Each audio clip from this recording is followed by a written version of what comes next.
அஸ்ஸலாமு அலைக்கும் வரஹ்மத்துல்லாஹி வபரகாத்துஹு. வலைக்கும் ஸலாம் வரஹ்மத்துல்லாஹி வபரகாத்துஹு. இன்னல் ஹம்தலில்லாஹ் நஹ்மதுஹு நுஸல்லி அலா ரசூலிஹில் கரீம். அம்மா பஅத். ஃபகத் கால அல்லாஹு தஆலா ஃபில் குர்ஆனில் அஸீம் வஃபில் ஃபுர்கானில் மஜீத். பஅத அஊது பில்லாஹி மினஷ் ஷைத்தானிர் ரஜீம். பிஸ்மில்லாஹிர் ரஹ்மானிர் ரஹீம். قال الله تعالى في القرآن العظيم وأقيم الصلاة طرفا النهار زلفا من الليل وإن الحسنات يذهبن السيئات. صدق الله العليم. وقال نبينا صلى الله عليه وسلم الجنة أقرب إلى أحدكم من شراك نعله والنار مثل ذلك. صدق نبينا صلى الله عليه وسلم. அல்லாஹு ஜல்ல ஷானு தாலாவினுடைய மாபெரும் கருணை கிருபையாக என்ன இருக்கிறது என்று பார்த்தால், அல்லாஹ் நம்மை முஸ்லிமான முக்மினான அடியார்களாக பிறக்க வைத்திருக்கிறான். மேலும் இந்த இஸ்லாமிய மார்க்கத்திலே அல்லாஹு ஜல்ல ஷானு தாலா நமக்கென பல கட்டளைகளை விதித்திருக்கிறான். குர்ஆன் வசனங்களை கொண்டு அல்லாஹ் நமக்கு பல மார்க்க சட்டங்களையும் மிக அதிசயமான விஷயங்களையும் அல்லாஹ் நமக்கு சொல்லி காட்டுகிறான். உலகில் யாரும் சொல்லாத விஷயங்கள், எந்த ஒரு நபராலும் கண்டறியப்படாத விஷயங்கள் அனைத்தையும் அல்லாஹு ஜல்ல ஷானு தஆலா குர்ஆனிலே கூறியிருக்கிறான். மிக அதிசயமான விஷயம், யாருமே சொல்ல முடியாது. அதுபோன்ற காரியங்களை அல்லாஹ் குர்ஆனில் சொல்லியிருக்கிறான். உதாரணமாக சுவனம், நரகம், இதை பற்றிய விஷயங்களை அல்லாஹு ஜல்ல ஷானு தஆலா குர்ஆனிலே தெளிவாக கூறியிருக்கிறான். சுவனம் என்பது எவ்வாறு இருக்கும்? சுவனத்திலே பல ஆறுகள் ஓடிக்கொண்டிருக்கிறது. சுவனத்தில் கேட்கும் வஸ்துக்கள் அனைத்தும் கிடைக்கும். நரகம் என்பது தனது ரப்புக்கு மாறு செய்தால் கிடைக்கும் தண்டனைக்குரிய இடம். அந்த நரகத்திலே கொழுந்தெறியும் நெருப்புக்கள் அனைத்தும் இருக்கிறதென அல்லாஹ் குர்ஆனிலே தெள்ளத் தெளிவாக கூறியிருக்கிறான். அந்த நரகம், சுவனம், அதை பற்றி நாயகம் ஸல்லல்லாஹு அலைஹி வஸல்லம் அவர்களும் பல ஹதீஸுகளை கூறியிருக்கிறார்கள். ஒரு ஹதீஸிலே அபூ இப்னு மஸ்ஊத் ரலியல்லாஹு தஆலா அன்ஹு அவர்கள் அறிவிப்பார்கள், அல் ஜன்னத்து அக்ரபு இலா அஹதிக்கும் மின் ஷிராக்கி நஅலிஹி வன்னாரு மிஸ்லு தாலிக். இந்த சுவனம் என்பது இருக்கிறது, அந்த சுவனம் என்பது உங்கள் ஒருவரினுடைய காலினுடைய செருப்பு இருக்கிறது அல்லவா, அதை தான் அணிந்திருக்கும் பாதணியை விட மிக நெருக்கமானதாக இருக்கிறது என்பதாக சொன்னார்கள். நரகமும் அதை போன்றுதான் இருக்கிறது. நரகமும் நீங்கள் அணியும் பாதத்தை விட உங்களுக்கு மிகவும் நெருக்கமானதாக இருக்கிறது. இரண்டு காரியங்களும், இரண்டு இடங்களும் நெருக்கமானதாக இருக்கிறது. எந்த ஒரு அமலை ஒரு நபர் செய்வாரோ அவர் சுவனத்திற்கு செல்வார். அதற்கு மாற்றமான செயலை செய்யும் நபர் நரகம் செல்வார் என்பதாக இந்த ஹதீஸினுடைய விளக்கமாக இருக்கிறது நண்பர்களே. அப்போ நற்காரியங்களை செய்து சுவனத்திற்கு செல்லும் வழிகளை நாயகம் ஸல்லல்லாஹு அலைஹி வஸல்லம் பல வழிமுறைகளை நமக்கு காட்டியிருக்கிறார்கள்.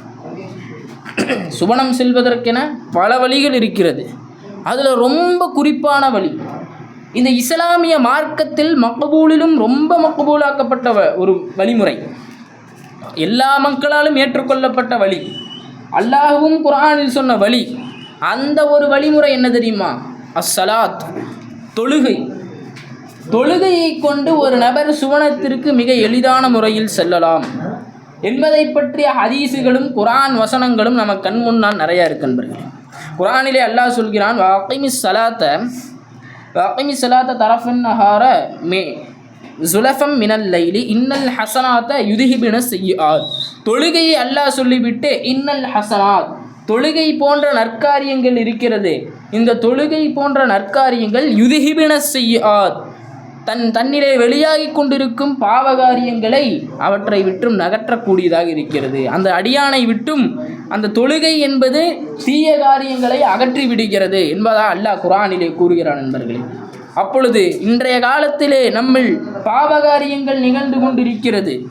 தொழுகையை கொண்டு பாவங்களும் அழிக்கப்படும்.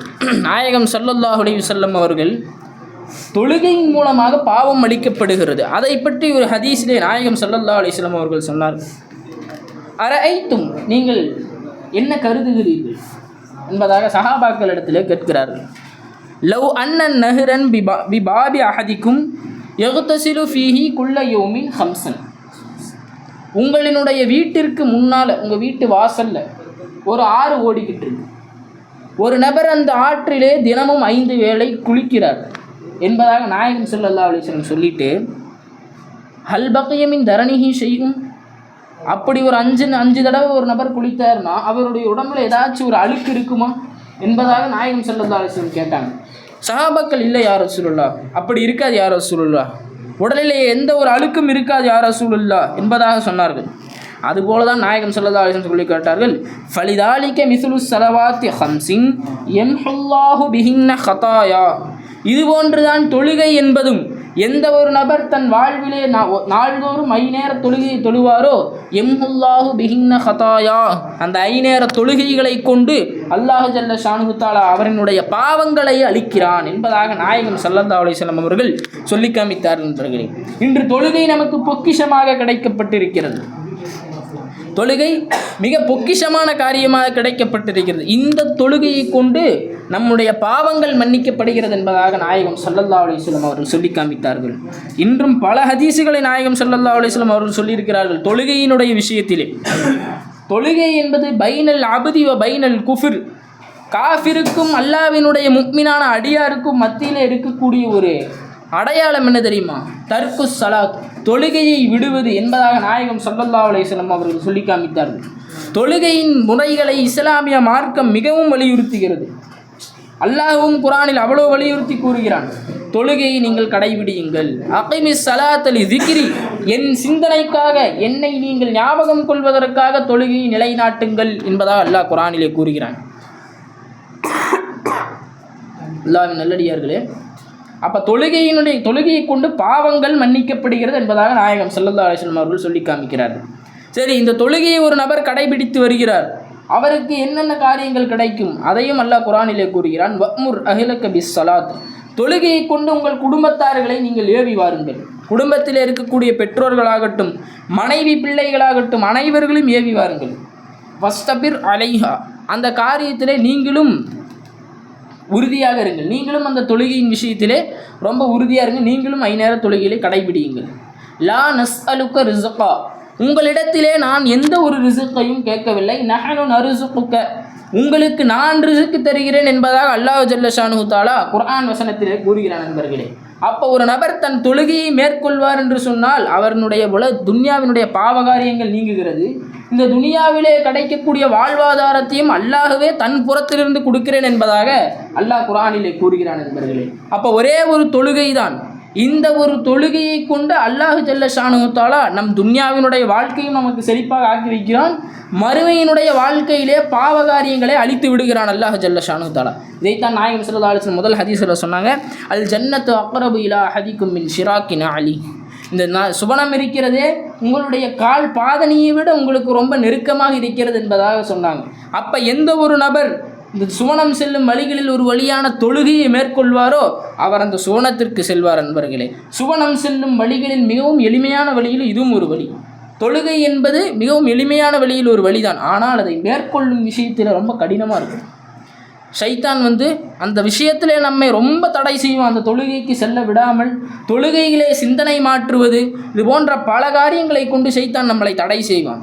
அதையும் தாண்டி எந்த ஒரு நபர் தன் ரப்பின் முன்னால் தன் உள்ளத்தை பணிய வைத்து, தன் உடலை பணிய வைத்து தன் ரப்பின் முன்னால் தொழுவாரோ அவருடைய வாழ்க்கை அல்லாஹ் ஜல்ல ஷானுஹு தஆலா மிக செழிப்பானதாக ஆக்கி வைப்பான். நண்பர்களே, அப்போ தொழுகையை கொண்டும் சுவனம் கிடைக்கும். இது போன்ற பல காரியங்கள் இருக்கிறது. நோன்பை கொண்டும் சுவனம் கிடைக்கும், ஜக்காத்தை கொண்டும் சுவனம் கிடைக்கும், இஸ்லாத்தினுடைய ஏவப்பட்ட நற்காரியங்கள் அனைத்தை செய்வதை கொண்டும் சுவனம் கிடைக்கும். இன்னும் சில ஹாஸான சில செயல்கள் இருக்கிறது, குறிப்பான சில செயல்கள். பிறருக்கு உதவி செய்கிறது, இந்த பிறர் நலம் நாடுவதை கொண்டும் சுவனம் கிடைக்கும் என்பதாக வரலாறுகளிலே கூறப்படுகிறது. நண்பர்களே, ஒரு ஹதீஸில் ரசூலுல்லாஹி ஸல்லல்லாஹு அலைஹி வஸல்லம் அவர்கள் சொல்லி காமிப்பார்கள், மல்லம் யர்ஹம் சகீரனா வலம் யக்திர் கபீரனா ஃபலைஸ மின்னா. இந்த பிறருக்கு நற்காரியங்களை நாம் செய்வதும், அதாவது தன்னிலே சிறியவர்களுக்கு ரஹமத் செய்வதும், கருணை காட்டுவதும், தன்னில் பெரியவர்களை மதிப்பதும் நாயகம் ஸல்லல்லாஹு அலைஹி வஸல்லம் அவர்களுடைய வழிமுறை என்பதாக நாயகம் ஸல்லல்லாஹு அலைஹி வஸல்லம் அவர்கள் ஹதீஸிலே கூறுகிறார்கள். அதே போல தான் அன்னலம் பெருமானாரினுடைய சுன்னத்திலும் ஒரு சுன்னத்தாகிறது பிறர் நலம் நாடுவது, பிறருக்கு உதவி செய்வது. இதிலே நாம் ஒரு உதாரணமாக சஹாபாக்களுடைய வரலாறு எடுத்துக்கொள்ளலாம். உமர் இப்னு ஹத்தாப் ரலியல்லாஹு தஆலா அன்னவர்களின் வரலாறு நாம் குறிப்பாக எடுத்துக்கொள்ளலாம். ஒரு முறை உமர் ரலியல்லாஹு தஆலா அவர்கள் இரவு நேரத்திலே ரோந்து பணியில் ஈடுபடுகிறார்கள். தன்னை மறைத்து கொண்டு யாருக்கும் தெரியாத மாதிரி உமர் ரலியல்லாஹு ஊரில் அப்படியே சுற்றி வர்றாங்க. அப்பொழுது அவர்கள்தான் அரபு அமீரகத்தின் ஹலீஃபா. மொத்த அரபு அமீரகமும் தன் காலுக்கு கீழே இருக்கிறது. அரபு அமீரகத்தின் ராஜா. அந்த ராஜா என்ன பண்ணுறாங்க, இரவு நேரத்தில் மக்களுக்கு ஏதாச்சும் ஒரு உதவி தேவையா அப்படின்னு தன் உடலை மறைக்கிறார்கள், தன் முகத்தை மறைத்துக் கொள்கிறார்கள். தான் உமர் அப்படிங்கிற ஒரு விஷயத்தை காட்டாத மாதிரி வெளியே வர்றாங்க ரலியல்லாஹு தஆலா. வெளியே வந்துக்கிட்டே இருக்காங்க. தூரத்தில் பார்த்தா ஒரு நபர் உட்காந்து அழுதுட்டு இருக்காரு. உமர் ரலியல்லாஹு தஆலா அவர் இடத்துல போகிறாங்க. கிட்ட போய் என்னப்பா ஆச்சு, ஏன் அழுதுட்டுருக்கீங்க என்பதாக சொல்லி கேட்குறாங்க. அவர் சொல்கிறார், எனக்கு ரொம்ப பசிக்குது. அவங்க தான் உமர் ரலியல்லாஹு என்று தெரியல. எனக்கு ரொம்ப பசிக்குது, என் மனைவிக்கோ உள்ள பிரசவ வலி, நான் இப்போ அவங்களையும் பார்க்க முடியாமல் என்னையும் பார்க்க முடியாமல் இந்த நேரத்தில் யாரும் இல்லாமல் நான் தவித்து கொண்டிருக்கிறேன் என்பதாக சொன்னாங்க.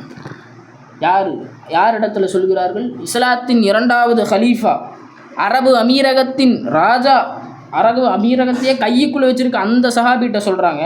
அவங்க நினச்சிருந்தா உத்தரவிட்டு இருக்கலாம், அவங்க நினச்சிருந்தா அந்த நேரத்தில் படைகளை திரட்டி இருக்கலாம், அதற்கான மருத்துவ விஷயங்களை செய்திருக்கலாம், எதுவுமே செய்யலை. உமர் ரலியல்லாஹு தஆலா நேராக அவர்களுடைய வீட்டிற்கு செல்கிறார்கள். தன் மனைவியை அழைக்கிறார்கள். அல்லாவின் பாதையிலே ஒரு நற்காரியம் செய்வதற்கு உங்களுக்கு ஒரு வாய்ப்பு கிடைத்திருக்கிறது, வர்றீங்களா என்பதாக சொல்கிறாங்க. அந்த இரவு நேரத்திலே இன்றைய காலத்து பெண்களில் நாம் சற்று சிந்திக்க பார்க்க வேண்டும். உமர் ரலியல்லாஹு தஆலா அவர்கள் அழைத்தவுடன் தன் மனைவியார் அவர்கள் கிளம்பி வருகிறார்கள். அவங்க நேராக அந்த பெண்ணிற்கு பிரசவத்தினுடைய வேலைகளை பார்க்கிறார்கள்.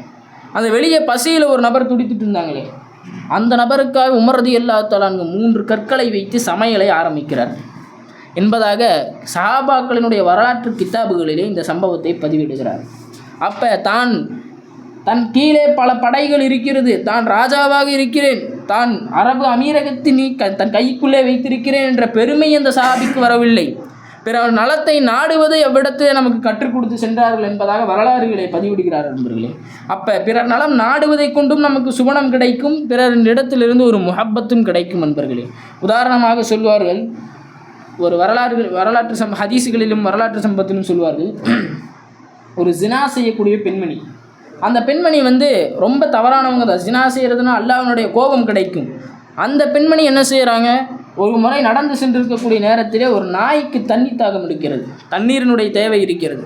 தன்னினுடைய அந்த அந்த செருப்பை பக்கத்தில் இருந்த கிணத்துக்குள்ளே விட்டு அதில் தண்ணி எடுத்து அந்த நாய்க்கு தண்ணி கொடுக்குறாங்க. ஒரு சின்ன காரியம்தான். அதற்கு அந்த பெண்மணி இதுக்கு நன்மை கிடைக்கும்னு நாடலை, இதை கொண்டு அல்லாஹ் நான் செய்த பாவங்களையெல்லாம் மன்னித்து விடுவான்னு நினைக்கல, இதை கொண்டு அல்லாஹ் எனக்கு சுவனம் கிடைப்பான்னு அந்த பெண் நினைத்தது கிடையாது. ஆனால் அல்லாஹ் ஜல்ல ஷானு தஆலா மறைவான முறையில் அந்த பெண்ணுக்கு கொடுத்த அளப்பெரும் பரிசு சுவனம் என்பதாக நாம் ஹதீஸுகளிலே பார்க்கிறோம். அடுத்ததாகவும் நாயகம் ஸல்லல்லாஹு அலைஹி வஸல்லம் ஒரு சம்பவம் என்பதாக சொல்லி காமிக்கிறார்கள். இது என்ன சம்பவம் என்றால், ஒரு நபர் பாலைவனத்திலே நடந்து போய் கொண்டிருக்கிறார். போகிற வழியில் மறைவான ஒரு ஓய்வெடுப்பதற்காக ஒரு இடத்திலே அமர்கிறார்கள். தன் குதிரைகளை கட்டி போடுவதற்காக ஆணியை அடித்து அந்த இடத்துல குதிரையை கட்டி போட்டுடுறாங்க. கட்டி போட்டவுடனே அவர்கள் நல்லா ரெஸ்ட் எடுத்துடுறாங்க. ரெஸ்ட் எடுத்துகிட்டு அந்த குதிரையை எடுத்துகிட்டு வெளியே கிளம்புறாங்க. கிளம்பக்கூடிய நேரத்தில் அந்த நபர் யோசிக்கிறார், இப்போ நான் வந்தேன், அல்லாஹ் ஜல்ல ஷானுத்தில் எனக்கு வசதிகளை கொடுத்துருந்தான், இந்த ஆணியை வச்சு அடிச்சுக்கிட்டேன், என்னுடைய ஒட்டகத்தை கட்டி போட்டுக்கிட்டேன், இப்போ நான் எடுத்துகிட்டு போயிடுறேன். எனக்கு பின்னாடி வரக்கூடிய ஏதாவது ஒரு நபருக்கு இந்த ஆணி இல்லாமல் போயிடுச்சுன்னா அவர் தன் குதிரையை எதில் கட்டி போடுவார் அப்படின்னு யோசிச்சுட்டு அந்த நபர் சரி இந்த ஆணி நம்ம இங்கேயே விட்டுருவோம், பின்னாடி வரக்கூடிய நபர்களுக்கு இது உதவியாக இருக்கும் என்பதாக சொல்லி அதை விட்டுறாங்க. அவங்க அப்படியே போயிடுறாங்க. பின்னாடி ஒரு நபர் அதே அந்த வழியில் நடந்து வரும் சமயத்தில் பார்க்காமல் அந்த ஆணியில் கால் தடுக்கி தவறி கீழே விழுந்துடுறாங்க. அவங்க என்ன நினைக்கிறாங்க, ஐயோ நம்ம தவறி விழுந்துட்டோமே, இது போல் பின்னாடி யாரோ வர்றவங்க தவறி விழுந்துடாமல் இருக்கணும் அப்படிங்கிறதுக்காக அந்த ஆணியை பிடுங்கி ஓரமாக போட்டுடுறாங்க. இந்த 2 செயல்களுமே அவர்களோட வாழ்க்கையில் அவங்க பெரிய செயலை எதிர்பார்க்கலை.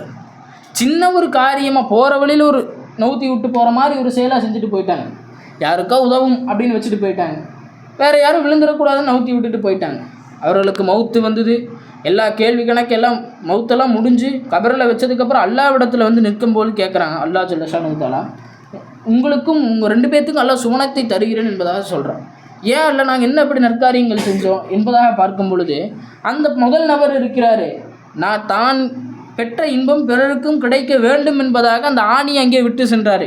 இந்த காரியத்திற்காக அல்லாஹ் ஜல்ல ஷானுஹு உங்களுக்கு சுவனத்தை தருகிறேன் என்பதாக சொன்னான். இரண்டாவது நபர் தான் பற்ற அந்த துன்பம் வேறு யாருக்கும் வந்துடக்கூடாது என்பதாக சொல்லி அந்த ஆணியை பிடுங்கி விட்டு செல்கிறார்கள். இந்த இரண்டு காரியத்திற்கும் அல்லாஹ் ஜல்ல ஷானுஹு இருவருக்கும் கொடுக்கும் பரிசு சுவனம். அப்போ அல்லாஹ் ஜல்ல ஷானுஹு அவர்களே அல்லாஹ் நல்லடியார்களே, அல்லாஹ் ஜல்ல ஷானுஹு நமக்கு தொழுகையை கொண்டும் நமக்கு சுவனம் கொடுக்கிறான். பிறர்களுக்கு நலம் நாடுவதை கொண்டும் பிறருக்கு உதவி செய்யும் காரியத்தின் மூலமாகவும் அல்லாஹ் ஜல்ல ஷானுஹு நமக்கு சுவனத்தை கொடுக்கிறான். அப்போ நமக்கு பல விஷயங்கள் நம் கண் முன்னால் இருக்கிறது. தொழுகை நமக்கு பரிசாக கொடுக்கப்பட்டிருக்கிறது. நற்காரியங்கள் உதவிகள் செய்வதன் மூலமும் நமக்கு ஆற்றலும் உதவிகளை செய்வதற்கான கூவத்துகளும் நமக்கு கொடுக்கப்பட்டிருக்கிறது வாலிப வயதிலே. அப்போ அல்லாஹ்வின் நல்லடியார்களே, இந்த இரண்டு செயல்களை நாம் வாழ்க்கையில் எடுத்துக்கொள்ள வேண்டும். இதன் மூலமாக அல்லாஹ் ஜல்ல ஷானுஹு சுவனம் கிடைக்கும் என்று நாம் அமல் செய்துவிடக்கூடாது.